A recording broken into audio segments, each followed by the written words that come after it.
How's it going, friends? Welcome to the Greatest City in the World podcast. I am here with another one of our candidates for District 63, Pennsylvania House of Representative seat that's being vacated by Donna Oberlander, Darlene Smail, and local candidate this time, one of our, I think maybe the only Armstrong County candidate that we have. And so just wanted to give people an opportunity to get to know you, get to know your heart, the things that she finds important for this upcoming election, which is getting real close now. What, 1 week away? Am I right? No, 2. 2 weeks away. Okay. We're getting, well, Close. still close. Still close. Yes. Down to the wire. And so thank you for coming, first off. I really appreciate you taking the time. I know you've had a very busy schedule lately. Debate last night and all the door knocking and things that come along with that. So tell us a little bit who you are, how did you come to this point, what makes you want to do this whole thing? Who I am. Who I am is just like every one of you.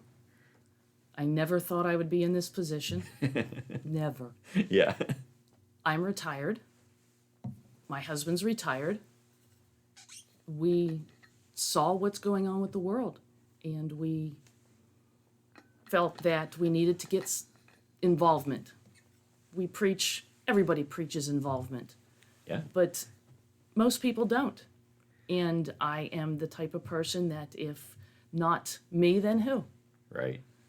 And I understand that there's other candidates that are running, but before the other candidates really came out, I felt a need or felt a calling. Yeah. I've prayed many times throughout this whole process to get guidance and just ask that I be shown the way to go. Yeah. And you, I know you've been involved with the local Republican Party for some time, and you were the chair of it before the election started. Yes. And so you've been getting involved with the local politics for a little while. How did you come to do all of that? And you said you and your husband felt a calling. Was there like a specific moment or a specific thing that happened? Yes. People generally have more,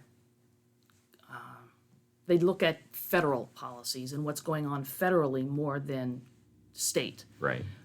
So that's where I was for a number of years. And because I've voted in the presidential and gubernatorial races, but before 2020, I had never voted in a primary election. Okay. And that's not something I say with pride. Yeah. Now I am embarrassed by it.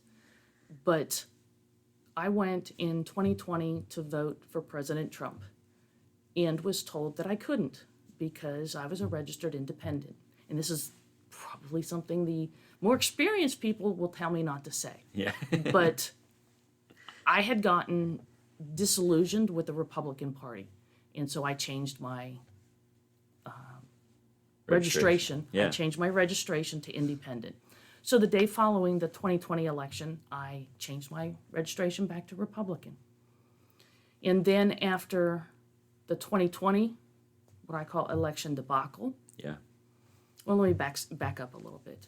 With what happened with COVID, that was something that really brought my attention back to state government. Yeah. Because, yes, we were affected by things that were decided and done at a federal level, but it was mostly given to the states to decide.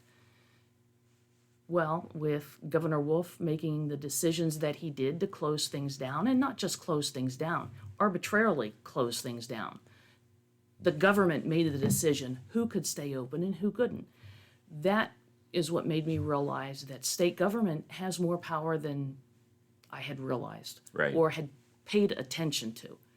So it was those two things in conjunction that made me actually, what I say, get off the couch. Because it had been in my husband and I's mind for years, we need to become more involved. Yeah. Just become more involved with voting and assisting with other politically connected things. Yeah. But it was one of those things, well, yeah, you say it, but you don't really follow up on doing it. Yeah. Yeah. So in early 2021, I started going to the Republican meetings. And for a year, entire year, I was going, and then I had people with the upcoming election in 22.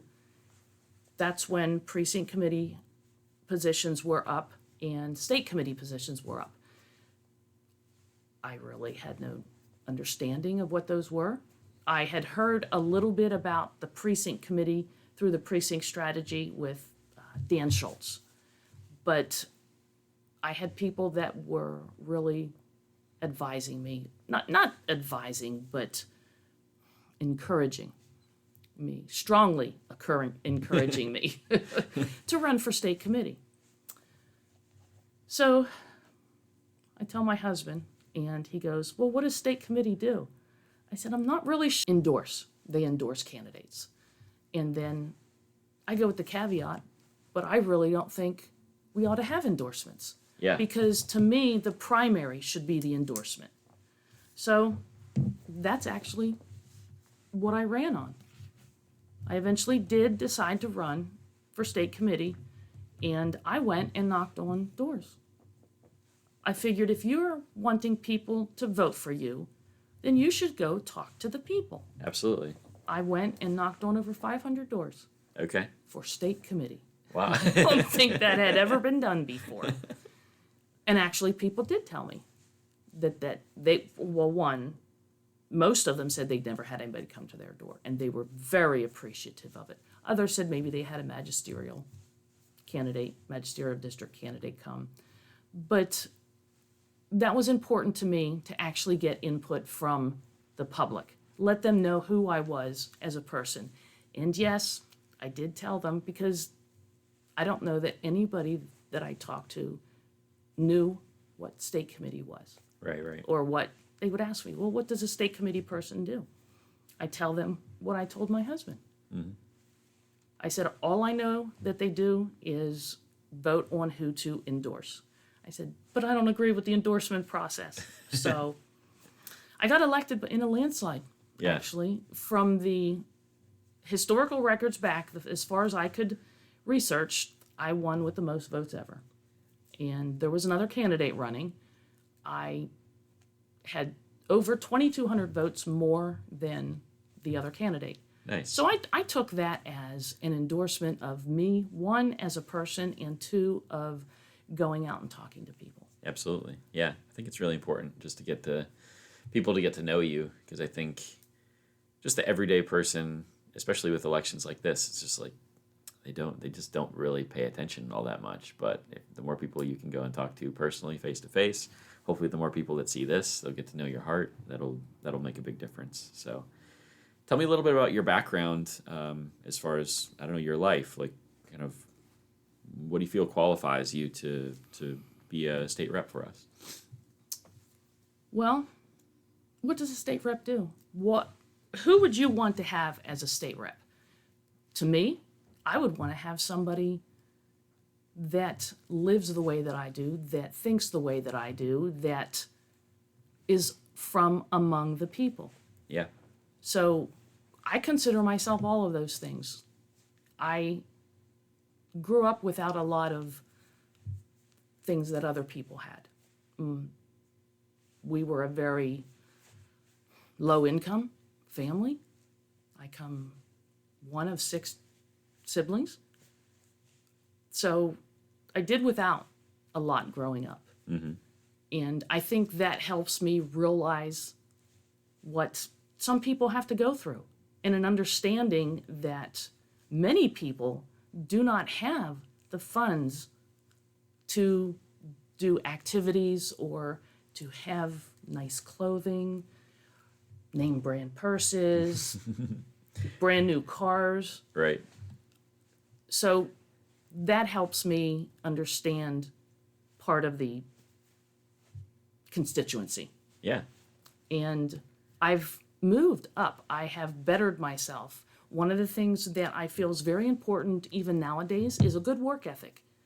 And that is how I was able to succeed in life. I went into the military. I spent 6 years in the Marine Corps. Now, granted, I was a straight reservist. Okay. So but I went through boot camp with everybody else. I found that I actually enjoyed boot camp. It sounds odd, I know. It sounds very odd. I excelled. I did very well in boot camp. I got meritoriously promoted out of boot camp, and I was put in leadership positions. So I turned 19 in boot camp. So I was young, but I still was recognized as being a leader while I was in boot camp. What did you like about boot camp? Normally everybody hates it. Well, understand that I was young, Yeah. so it goes back to why I went in. The reason I went into boot camp was I saw what I believed was people with upstanding character, strong character, somebody to emulate. Yeah. And I wanted to be like that. So that's actually why I went in the Marine Corps. I felt it in my heart that they were a cohesive group with a lot of camaraderie and what's called esprit de corps. It's not something I can really describe. It's something that I feel. Okay. So it's almost like there was some kind of internal driving thing to, like, I don't know, make something more of exactly from where you came from. Mm-hmm. Okay. Exactly. That's awesome. So it's almost like I consider that a lot for myself. Like, a lot of times when I achieve the goal, it's not as satisfying as, like, kind of the struggle to get there. And it's almost, I think that maybe we have come from similar backgrounds in that way, where it was like the drive to, I don't know, make my grandfather proud, or the drive to, make something better of myself, or make my family name, well known. Like, those things were more of a push for me than the actual goal itself. Like the process. I really like that personally. Yes. Yeah. Yes, I can see where that would apply a little bit, yes. Okay, cool. Well, appreciate that. I do want to turn more to the election itself. I'm sure there are some things that you've noticed as differences between you and the other candidates, and issues that are maybe more important to you and less important to others.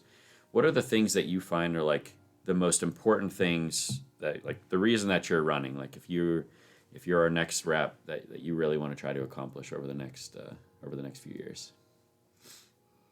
The reason I'm running is because I feel that we need representation from the people, because it's from the people, by the people, for the people, is what it comes down to. I very strongly believe in the Constitution and the rights that were given to us by the well, they're not given to us, they're given to us by God, and they're written down in the Constitution, in the Bill of Rights. That is what governs me and what I believe in. I do know that what's important to people in this area are jobs, are businesses coming in, and things like that. But it comes down to representing the intangible concepts of people. One of the things that's important to me is taxes. Okay? The taxes that we live under right now are unbearable for people, but yet things that people ask if I would support require taxes, require money. And where do you get money? You get money from taxes. So that's a conundrum. That's like a push me, pull me type of thing. Where do you get the money if not from the people? Right. So that's another thing that I consider to be important, is how to fund programs or things that are necessary without raising taxes. And that's very important to me. One of the ways that, as an outsider, I see possible is to get rid of the redundancy in government and downsize. That is a taboo subject. But again, going back to your people with more political experience than I, they're saying that, oh, if you campaign on that, you will never get elected. Well, guess what? That is what most people think. Right. And so I feel that if I don't represent that, if I go with what the politicians say or what the campaign staff says, then I'm not representing me. I'm not representing the people. And that's what this is all about. That's what makes me different is I have the passion. I'm an idealist. Okay. I'm told these things can't be done. That I don't believe. Right. Just because they've not been done before doesn't mean they can't be. Yeah. If we don't try, then of course we're never going to succeed. Try again. Yeah. You know? It's, again, like I said, idealism. Yeah. If you don't stand for something, you'll fall for everything. I am not one of these people that goes along to get along. I will stand for my convictions.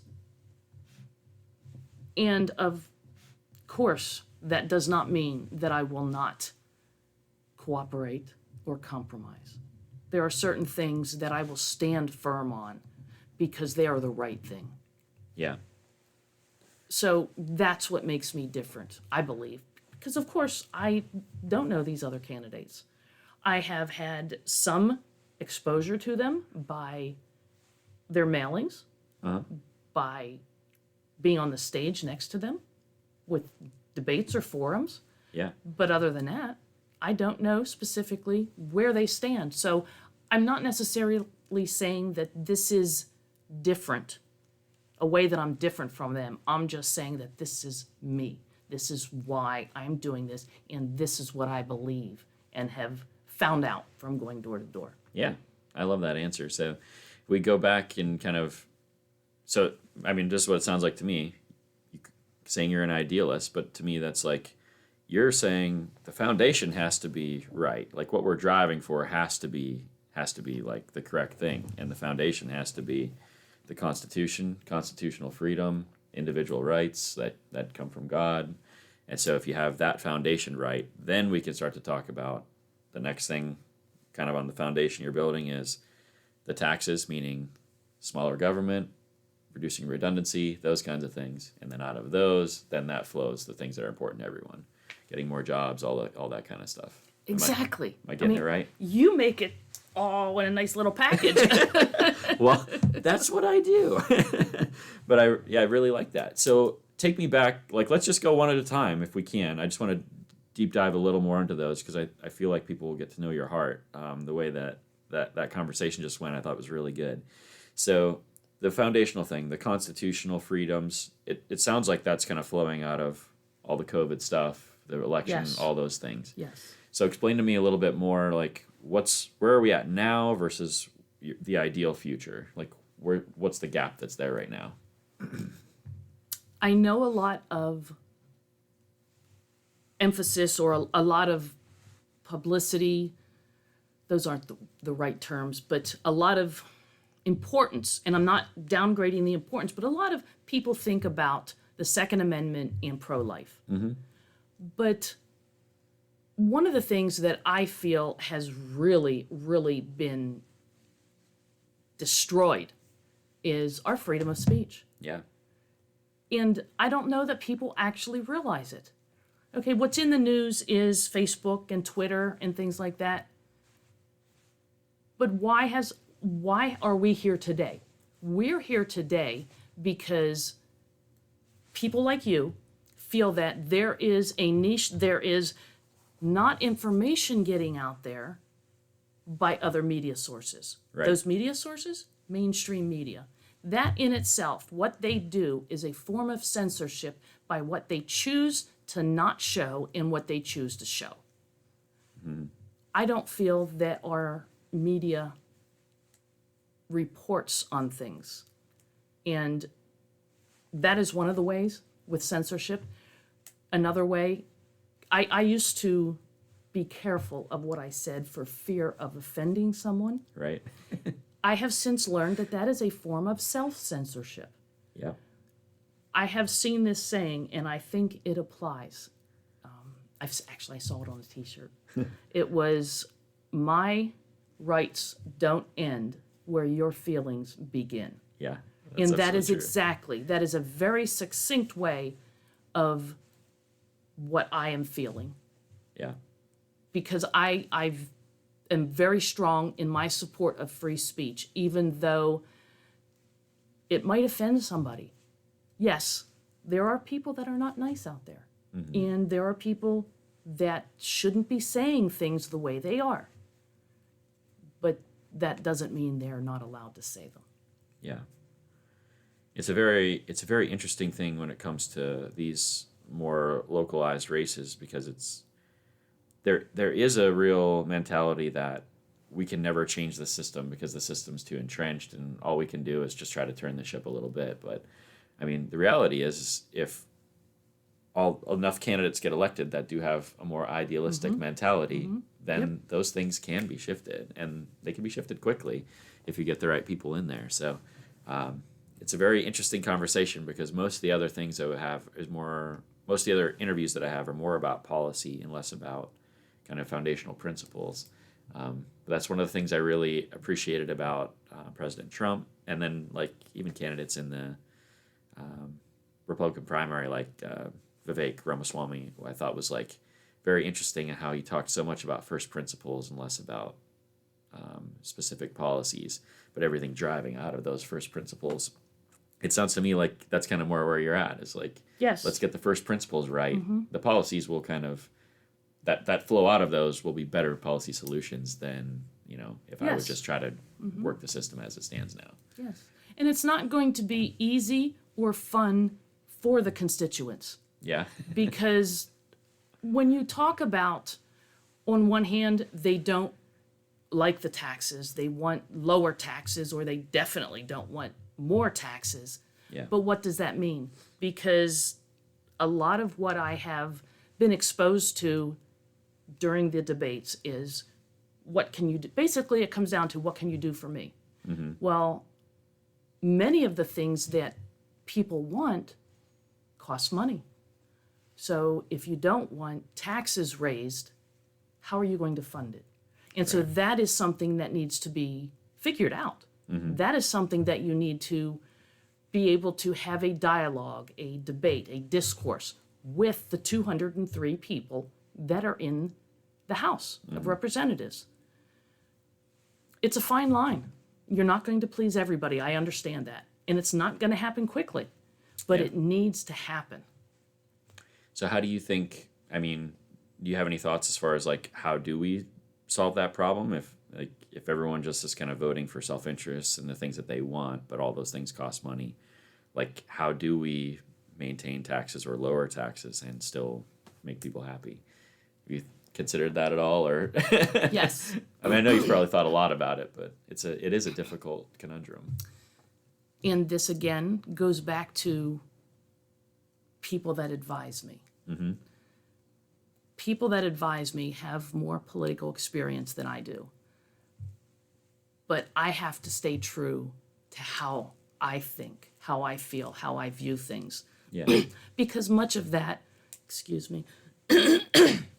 much of that is also the way the constituents, the people at the door, have told me that they feel. It is with looking at the budget, seeing what policies overlap, what departments overlap, what things are redundant in government, and consolidating them. Because in consolidating areas of government, you will free up money, even at the little bit, just to have less people. Okay, instead of having two different sections of government with 5 people each doing it, if you consolidate it, then you might only need 7 people. Yep. So that is a way, but basically the larger picture is smaller government. That's a taboo subject. That's a subject that I've been told will never happen. But of course it'll never happen if you don't try. Right. And then it goes back to my idealistic. Yep. Okay. So if we kind of flow from the constitutional freedom to lower taxes, smaller government, and then flowing out into the other things that are important to people, what are those issues that, like, when as you're talking to people, I know the local economy, I'm sure, comes up a lot. Like, what are the issues that you're hearing are the most important, and like, what are your thoughts on that kind of stuff? I hear that the fire departments need help. Okay. I have spent a lot of time talking to different fire departments, and they've explained to me that it takes hours and hours, 200 hours, I do believe, to get your basic certification, to be able to actively participate. Wow. And those are all volunteer hours. Yeah. Those are training only. Those are not involved in answering any calls. But when you think of a volunteer fire company, automatically, what's a fire department? Of course, they fight fires. Yeah. But anytime you have a call for a downed tree, you have a motor vehicle accident. I don't think they go on cats and trees, but you get the picture. So those are things that they have to do, but they don't get compensated for. Yeah. So there are a number of ways that I can look into doing things, and working with others is that some type of a block grant, but then again, there we go back to grants and money and taxes. Right. But they need the help. If we can get more grant money as a block instead of individual fire departments, because buying in bulk is always cheaper than buying individually. That's one way to help them. Another way is when you have insurance that you buy for your house. Do you get a discount when there's a local fire department? I'm not sure about that. People have told me that your insurance rates go up if you don't have a local fire department. That's true. So if your insurance rates are lower with a local fire department, I would think it would be possible or even to be considered that the insurance company gives some money to the fire department if they respond to an incident. Yeah. That would be one way of looking at it. That would be a way of looking at it possibly without being an undue burden on the taxpayers. But again, these are not answers. These are ideas. Because I don't know. I do not claim to know everything. Right. I am not running for office on this job based on my knowledge. I'm running based on my convictions. Right. Yeah. Very good. It's a totally different way to look at it. It's kind of fun because there's a lot of those things. I've always thought similarly, like Philadelphia County and Armstrong County. It's like two totally different worlds, and yet we're in the same state, trying to come up with the same. We're trying to solve our own problems as individual counties or as individual cities, and it's such a different set of values, different set of principles that people are following, and it's almost like, well, if Armstrong County got its block of money and could decide how it wanted to spend it, and it prioritized fire departments and whatever those kinds of things, and maybe Philadelphia has a whole different set of things that they decide to spend their money on. But the more you can kind of localize control rather than big government control, it would be better on every level. So I love your thoughts on that. It's really good. Well, along those lines, something else to consider, and it hasn't really been brought up in the debates or talking like this with bureaucrats or anything. But what people need to realize is that, yes, I would represent the 63rd district, but I'm also one vote in 203. We will have opportunities to vote on many different things that not only affect the county, but affect across the state. And it ties in with what you were saying about Philadelphia or Allegheny County or other cities. Yeah. Because their representatives want to have things that would benefit their areas. So we have to work together to try to temper what would cost Armstrong County more because a city wants something. Right. It's been brought to my attention, like, we in Armstrong County are paying or helping, our taxes are helping pay for city buses. We don't get any benefit from that. So that's another issue that I would need to face, is not only things locally in this district, but how to temper what people want across the state to lessen the burden on this district. Yeah. Well, it's really good. I don't know. I don't know if we didn't touch on anything that specifically you want to touch on, but I just want to give you the opportunity to like what makes you the right person for this job, or what why should people vote for you on the coming day? Well, I have been told by people that I talk to that there is a subject that none of the other candidates bring up. Okay. It can be a very touchy subject depending on who you talk to. Yeah. Election integrity. I mentioned earlier that I considered the 2020 election a debacle Yep. because even according to the Secretary of State's own website, there were anomalies. How can you certify an election that had roughly 180,000 more votes than people that voted? Especially when I think the margin of victory was claimed to be 80,000 votes. So you have over twice that amount of votes that came out of nowhere. So that's an issue. The other thing going along with that issue is people have lost faith in our elections. We need to make positive steps to help restore that. I hope that people do not sit at home and refuse to vote because of what happened in 2020, Right. because that is the worst thing that you can do. Absolutely true. Going in line with that, it will tie in with another thing that I want to touch on. Yeah. But Act 77 ties in with the Constitution. According to the Pennsylvania Constitution, the only way that we can change our voting system is by constitutional amendment. I understand this Pennsylvania Supreme Court decided otherwise. Yeah. I have questions regarding that because of the makeup of our Supreme Court. We know that the judicial bench is supposed to be nonpartisan, and we also know it doesn't work that way.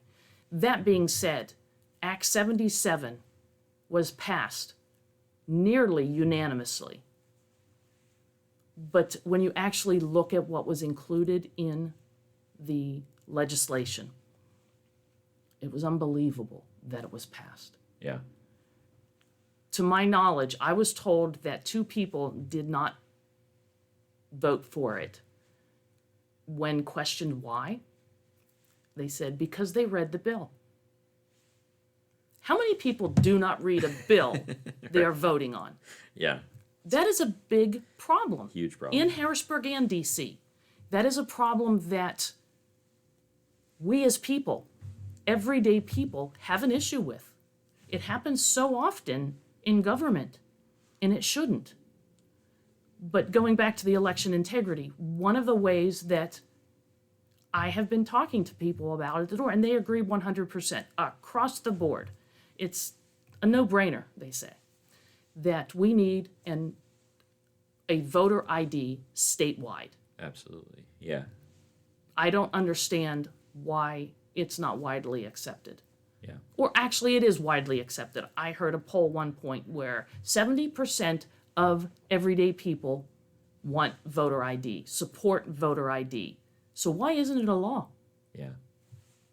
Actually, it needs to be a constitutional amendment. And they've tried to put it through, but it's not been addressed. It has to go through a rigorous process, and it was supposed to be addressed last year, but it wasn't. It languished. Yeah. It was not put to a vote. But that's a big deal. Like I said, that I had somebody tell me that was never mentioned, that they saw 3 of the 4 candidates, and I was the only one that mentioned it. And that is a very supportive topic. Yeah. That is a topic that people want to talk about. Yeah. So Absolutely. Okay. That's good stuff. So I've really enjoyed the conversation, getting to know your heart, and hopefully everyone else is as well.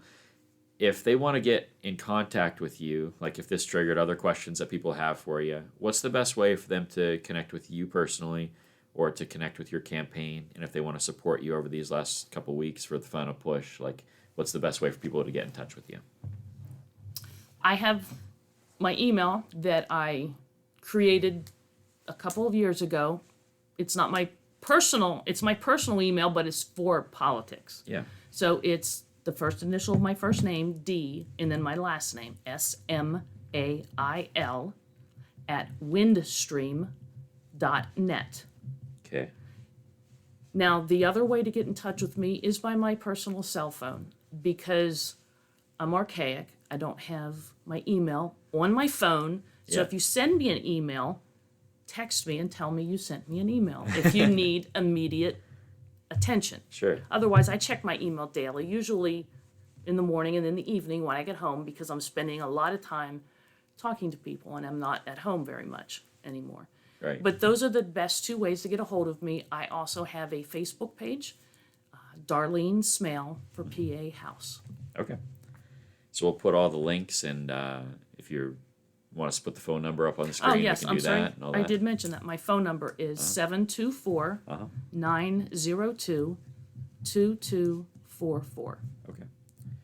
So we'll have all of that in the description of the video for you. We'll have links to the email address and your Facebook page and all that fun stuff.